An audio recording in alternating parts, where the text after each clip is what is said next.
Assalamualaikum warahmatullahi wabarakatuh. Nahmaduhu wa nusalli wa nusallimu ala rasulihil karim wa ala alihi walhamdulillahi rabbil alamin. Saudara-saudaraku seiman dan seperjuangan yang dimuliakan Allah Subhanahu wa taala, tidak terasa kita sudah sampai ke hari yang ke-18 puasa Ramadan. Semoga seluruh rangkaian ibadah yang sudah sedang bahkan akan kita lakukan mendapat ridho Allah Subhanahu wa taala. Salawat dan taslim semoga tetap tercurahkan pada qudwah kita Nabi Muhammad sallallahu alaihi wasallam. Saudara-saudaraku seperjuangan yang dimuliakan Allah Subhanahu wa taala, Al-Qur'an adalah wahyu Allah Subhanahu wa taala, kalamullah yang diturunkan oleh Allah Subhanahu wa taala pada bulan Ramadan. Dalilnya diantaranya surah Al-Qadar. A'udzu billahi samii'il 'aliim minasyaitonir rajim. Bismillahirrahmanirrahim. Inna anzalnahu fi lailatul qadar wa ma adraka ma lailatul qadar. Lailatul Qadri khairum min alfi syahr. Tanazzalul malaikatu warruhu fiha biidzni rabbihim min kulli amr. Salamun hiya hatta matla'il fajr. Begitu pula dalam surah Al-Baqarah ayat 185, Allah Subhanahu wa taala menjelaskan, Bismillahirrahmanirrahim. Syahrul Ramadan alladzi unzila fihi al-Qur'an hudan lin-nas wa bayyinatin minal huda wal furqan. Bulan Ramadan di mana pada bulan itu Allah Subhanahu wa taala turunkan kitab Al-Qur'an. Allah turunkan Al-Qur'anul Karim yang berfungsi sebagai hudan linnas, sebagai petunjuk bagi manusia, wa bayyinatin minal huda, sebagai penjelas dari petunjuk itu, wal furqan, dan sebagai pembeda. Saudara-saudaraku seperjuangan yang dimuliakan Allah Subhanahu wa taala, pada pertemuan kita kali ini kita akan mencoba untuk membahas bahwa Al-Qur'an diturunkan oleh Allah berfungsi yang pertama sebagai hudan linnas, sebagai petunjuk bagi manusia. Mari kita buktikan bahwa Al-Qur'an itu sebagai hudan linnas, sebagai petunjuk bagi manusia. Kita mungkin pernah baca sejarah kehidupan seorang sahabat Rasulullah SAW, yaitu Umar ibn Khattab. Sebelum beliau masuk Islam, Umar ini sangat membenci terhadap ajaran dibawa oleh Rasulullah SAW. Di tengah-tengah memuncaknya kebencian Umar ibn Khattab itu, maka pada satu hari dia mencabut pedangnya untuk mencari ingin membunuh Rasulullah SAW. Di pertengahan jalan dia bertemu dengan Nu'aim. Nu'aim bertanya kepada Umar, hendak kemana engkau wahai Umar? Maka Umar menjawab, dia hendak mencari Rasulullah SAW, hendak membunuhnya. Maka Nu'aim mengatakan, wahai Umar, apabila engkau ingin membunuh Nabi SAW, maka engkau akan berhadapan dengan Bani Hashim. Kemudian Umar bin Khattab mengatakan, wahai Nu'aim, engkau tega telah meninggalkan agama nenek moyangmu. Kemudian Nu'aim menjawab, wahai Umar, engkau ingin mencari Nabi SAW, tapi ketahuilah bahwa keluargamu, yaitu adik kandungmu Fatimah binti Khattab dan adik iparmu, saat ini mereka sedang mempelajari Al-Quran. Mendengar itu maka Umar semakin memuncak amarahnya. Maka dia pun mencari di mana tempat belajarnya adik kandungnya Fatimah binti Khattab dan adik iparnya. Saudara-saudaraku seperjuangan yang Allah Subhanahu wa taala, sesampai di rumah Khabbab al-Arat, maka Umar bin Khattab betul menemukan adik kandungnya Fatimah binti Khattab sedang mempelajari Al-Quran. Maka Umar di waktu itu saking marahnya, dia tampar wajah adik kandungnya Fatimah binti Khattab. Kemudian dia tarik tulisan ayat Al-Quran itu. Di saat itu Fatimah mengatakan, wahai kakanda, engkau belum suci, engkau tidak pantas menyentuh wahyu Allah, engkau tidak pantas menyentuh kalam Allah, engkau tidak pantas menyentuh Al-Quran itu. Maka adalah engkau mandi bersih dulu baru engkau boleh menyentuh Al-Quran itu. Umar bin Khattab sisi lain juga dikenal dengan seorang ahli sastra bahasa Arab yang tahu tentang susunan kalimat bahasa Arab yang begitu indah dan rapinya. Dia melihat tulisan itu, ta'ajub Umar bin Khattab bahwa tulisan itu luar biasa. Tulisan itu adalah surah Toha dan Umar membacanya satu demi satu, dan dia dalam hatinya mengatakan bahwa ini tulisan bukan tulisan biasa, tapi tulisan yang luar biasa. Ketika itu Umar bin Khattab keluar meninggalkan rumah Al-Khabbab Al-Aras, kemudian mencari di mana Rasulullah Shallallahu Alaihi Wasallam. Singkat cerita bahwa di kediaman Nabi Sallallahu Alaihi Wasallam di sana ada orang sahabat bersama Nabi, termasuk pamannya Nabi itu Hamzah radhiyallahu anhu. Maka informasi itu telah sampai kepada Nabi Sallallahu Alaihi Wasallam bersama sahabat bahwa Umar sedang mencari Nabi untuk membunuhnya.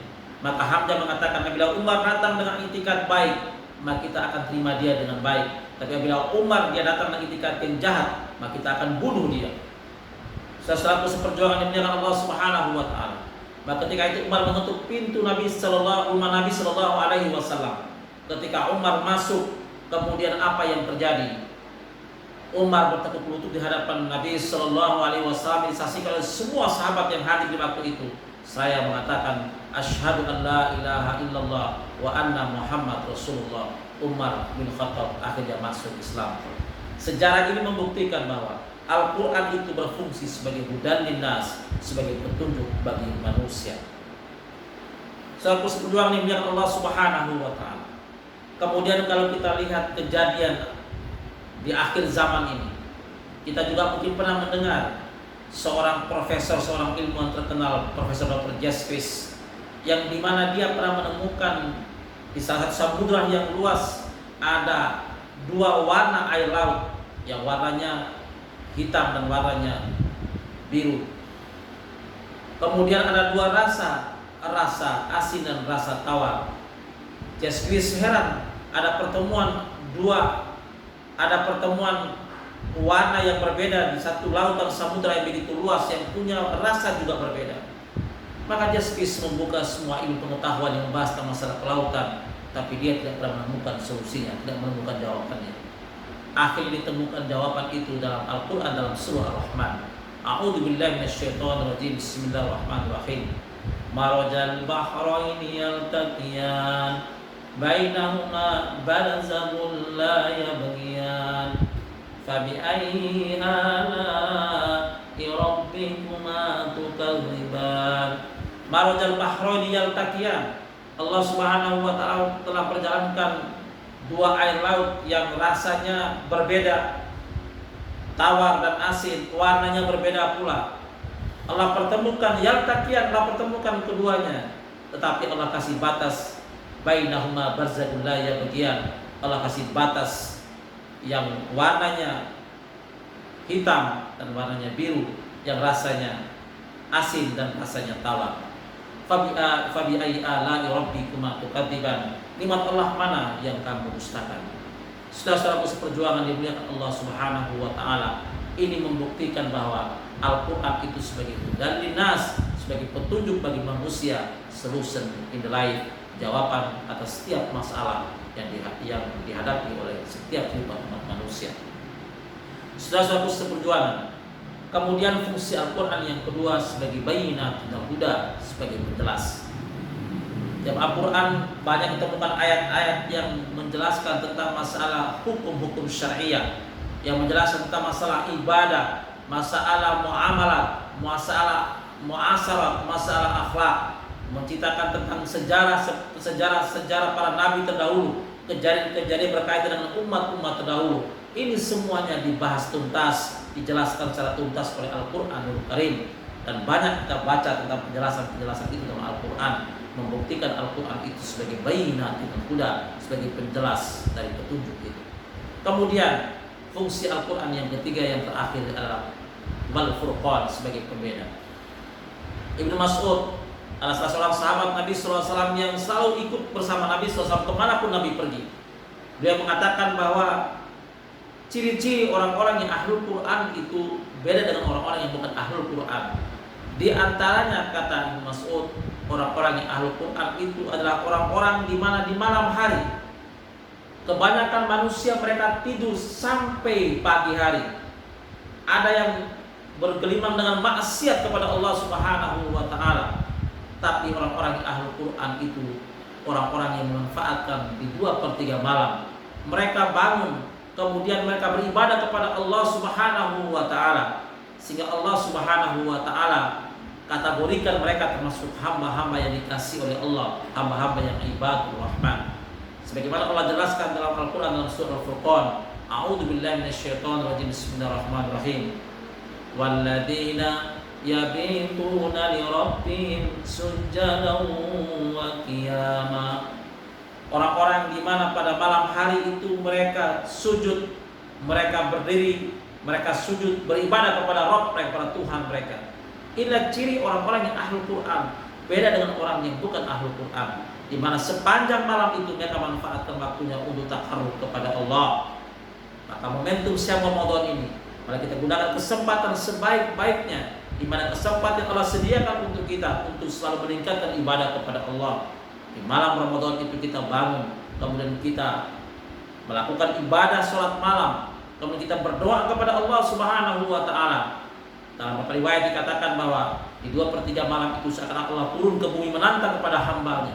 Hai hambaku, bangunlah kamu untuk beribadah kepada kata Allah. Kata Allah, aku malu. Di 2/3 malam itu ada hambaku bangun beribadah kepada Allah Subhanahu wa taala. Mereka berdoa dan minta kepada Allah Subhanahu wa taala. Kata Allah, aku malu kalau aku tidak ijabah doa-doa hambaku. Kemudian ciri Ahlul Quran yang kedua adalah orang-orang di mana mereka lebih banyak laparnya daripada banyak makannya. Beda orang Ahlul Quran dengan orang yang bukan Ahlul Quran. Orang Ahlul Quran adalah orang-orang yang di mana sedikit kenyang, lebih banyak lapar daripada orang-orang yang bukan Ahlul Quran.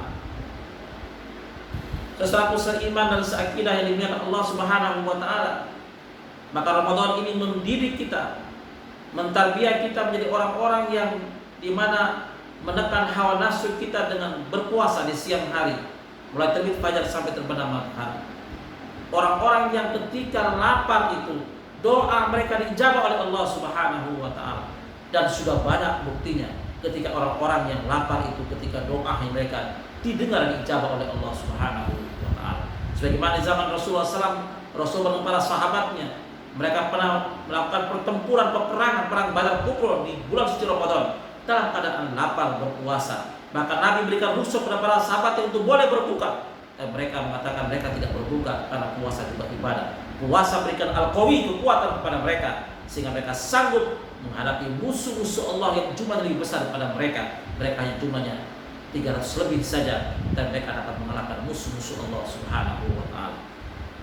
Saudara-saudaraku seiman dan seakidah dengan Allah Subhanahu wa taala, maka fungsi Al-Qur'an ini yang pertama sebagai hudan linnas, sebagai petunjuk bagi manusia, yang kedua sebagai bayyinatin minal huda, sebagai penjelas, dan yang ketiga sebagai furqan. Semoga dengan Ramadan ini, mudah-mudahan Ramadan sebagai syahrul tarbiyah, bulan di mana mendidik kita menjadi orang-orang yang senantiasa approach melakukan pendekatan kepada Al-Qur'an, jadikan Al-Qur'an sebagai manhajul hayat, menjadi sahabat dalam kehidupan kita. Kita kaji tuntas Al-Qur'an itu, dan kita baca seluruh isi kandungan Al-Qur'an dan seluruh penjelasan-penjelasannya. Mudah-mudahan kita dalam pribadi kita menjadi orang-orang yang pembeda dengan orang-orang yang bukan ahli Quran. Semoga Allah selalu memberikan petunjuk pada kita dari orang-orang yang sukses dunia dan akhirat dengan Allah Subhanahu wa taala. Subhanakallah bihamdik, asyhadu an la ilaha illa anta astaghfiruka wa atubu ilaik.